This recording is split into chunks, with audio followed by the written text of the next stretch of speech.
જામનગર જિલ્લાના જોડિયા police station વિસ્તારની અંદર આવેલ જોડિયા ગામથી બંદર રોડ ઉપર બાવળની જાળીમાં અમુક ઈસમોએ NDPS એટલે ચરસનો જથ્થો છુપાવેલો છે એવી ઇન્ફોર્મેશન જિલ્લા એસઓજી PI શ્રીને મળતા PI શ્રી દ્વારા લોકલ પોલીસને સાથે રાખી અને શંકાસ્પદ ઈસમોને લઈને ઇન્ટ્રોગેશન કરીને તેમને સાથે લઈ જઈ અને સર્ચ કરતાં તેમના ત્રણેય વ્યક્તિઓ પાસેથી દરિયા કિનારે દાટીને રાખેલ કુલ 5 કિલો 859 ગ્રામ જેટલું ચરસનો જથ્થો મળી આવેલ છે.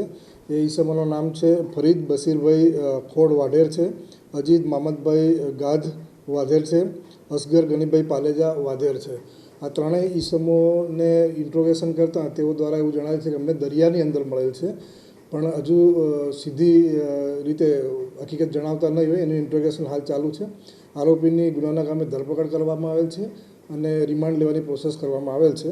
ત્યારબાદ મૂળ હકીકત ક્યાંથી આવેલ છે, કેવી રીતનું છે, હકીકતની તપાસ હાલ ચાલુ છે. NDPSના ગુનાઓમાં સંડોવણી એમની અગાઉ નથી જણાયેલ, પણ અન્ય કદાચ નાના મોટા પ્રોહિબિશન અને જુગારના કેસોમાં સંડોવણી જણાયેલ છે.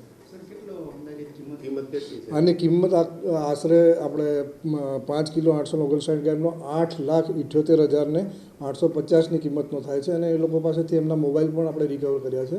એટલે 3 મોબાઈલ લેતા 30,000ના મોબાઈલ થઈ અને આપણે 9,08,000નો મુદ્દામાલ એમની પાસેથી કબજે લીધેલ છે.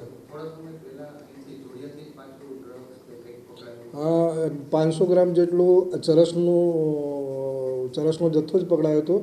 એ નાર્કોટિક્સ કંટ્રોલ બ્યુરો દ્વારા પકડવામાં આવેલ છે અને એ વ્યક્તિને પણ આ લોકોએ વેચાણ કરવા માટે 500 ગ્રામ આપેલાનું એવું પ્રાથમિક દ્રષ્ટિએ તપાસ દરમિયાન જણાઈ આવેલ છે.